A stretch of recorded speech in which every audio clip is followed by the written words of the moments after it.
देखने की तीसरी रानी थी। अभी उप मुख्यमंत्री कौन है? महिला उप मुख्यमंत्री दिया कुमारी। ये मान सिंह जी की पोती है।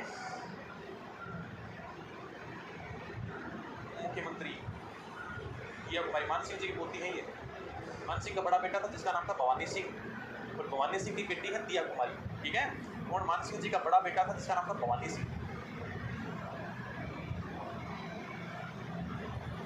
भवानी सिंह जी की बेटी कौन है? दिया कुमारी।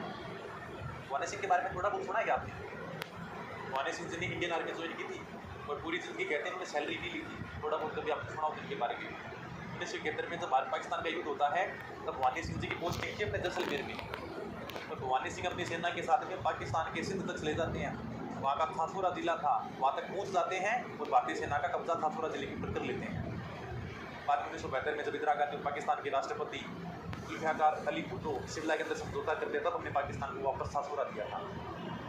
जुल्फिकार अली भुट्टो अपनी बेटी बेनजीर भुट्टो से कहते हैं कि भारत भले ही हमसे युद्ध जीत गया, वो सेना में जीत गया, लेकिन वो कागजों में हार गया था, क्योंकि हमने पाकिस्तान की लगभग 15,000 किलोमीटर की ज़मीन पर कब्जा कर लिया था और हमने उसे वैध में वापस लौटा दी थी।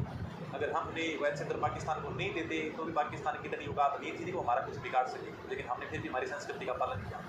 1971 में बहुत शानदार युद्ध हुआ था भारत पाकिस्तान का। यानी कि भारत ने पाकिस्तान का एक हिस्सा अलग कर दिया था। इसका वर्तमान में नाम क्या है? बांग्लादेश। पाकिस्तान पहले दो भागों में था, पूर्वी पाकिस्तान और पश्चिमी पाकिस्तान। पूर्वी पाकिस्तान को भारत ने तोड़कर अलग ही कर दिया था, बाद में इसको आज़ादी कर दिया और नाम रख दिया बांग्लादेश। अगर भारत नहीं होता ना तो बांग्लादेश कभी आज़ादी नहीं होता। पाकिस्तान का एक जनरल हुआ करता था जिसका नाम था टीका खान।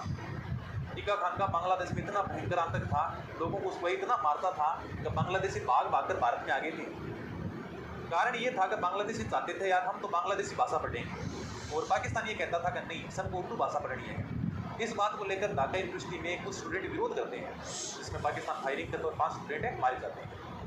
पाकिस्तान ने लगभग यानी कि 20 सालों तक बांग्लादेश के ऊपर अत्याचार किया था, महिलाओं को प्रताड़ित किया था। अगर भारत नहीं होता तो बांग्लादेश की हालत बहुत खराब है। उस समय भारत की थल सेना का अध्यक्ष था सम मानेक शॉ। नाम सुना है सम मानेक शॉ का? उसके ऊपर अभी थोड़े दिन पहले फिल्म आई थी सेम बात, और उसी समय एक फिल्म को रिलीज होती है जिसका नाम था एनिमल। दोनों फिल्में साथ में रिलीज होती हैं। भारतीयों को फिल्म देखनी चाहिए थी सेम बात। तो उस समय 1971 के युद्ध के मैदान में भारतीय थल सेना के अध्यक्ष थे, लेकिन हम कौन सी मूवी देखने गए थे? एनिमल मूवी देखने गए थे। इसलिए हम सच में एनिमल बनकर रह गए हैं। हम हमारे उन हीरो को नहीं जानते जिन्होंने देश के लिए कितना बलिदान दे दिया। इसलिए कभी कभी लगता है यार कि शिक्षा बहुत जरूरी है। अगर शिक्षा नहीं होगी ना, आने वाली पीढ़ी एनिमल बनकर रह जाएंगी। उस समय भारत की प्रधानमंत्री हुआ करती थी इंदिरा गांधी। इंदिरा गांधी ने अप्रैल के महीने में थल सेना अध्यक्ष सैम मानेक शॉ को कहा था कि हम हमारी सेना लेकर बांग्लादेश जाएंगे क्या? तब सैम ने मना कर दिया था। उन्होंने कहा यह सही समय नहीं है, हम आक्रमण तब करेंगे दिसंबर के महीने में, तब हिमालय से बर्फ शुरू हो जाएगी, क्योंकि उस समय चीन भी पाकिस्तान की मदद नहीं कर पाएगा। इसलिए तुम कहते हैं हिमालय हमारी रक्षा करता है क्या?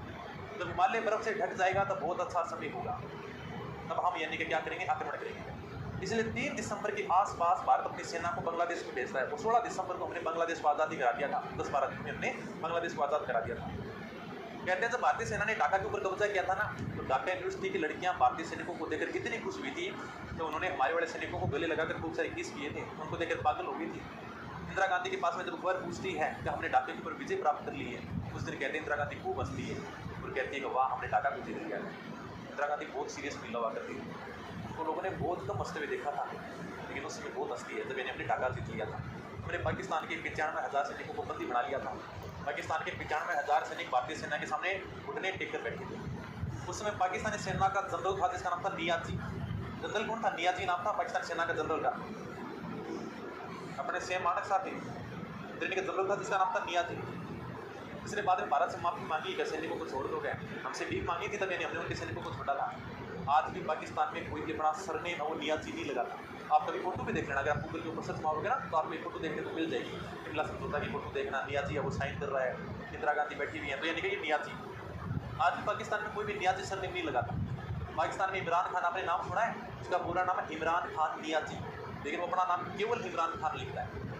बाकी जैसे शाहिद अफरीदी देने का सरनेम, ठीक है, हर क्रिकेटर अपना लास्ट में सरनेम लगाता है, लेकिन जो नियाजी होते हैं ना वो अपना सरनेम नहीं लगाते। पाकिस्तान वाले कहते हैं कि नियाजी तो गद्दार है, क्या भारत से हार गए थे, इसलिए नियाजी नाम को लास्ट में लिखता ही नहीं है, इनको गद्दार मानते हैं। हमने 1971 के युद्ध में पाकिस्तान के 2 टुकड़े करके रख दिए थे और बांग्लादेश को आज़ाद कराकर हमने नया देश का दर्जा दिला दिया था। इसलिए बहुत शानदार कहानी है। आपने लेकिन वो फिल्म देखी नहीं, सेम बात बहुत अच्छा, उसके अंदर पूरी की पूरी आपको स्टोरी देखने को मिल जाएगी।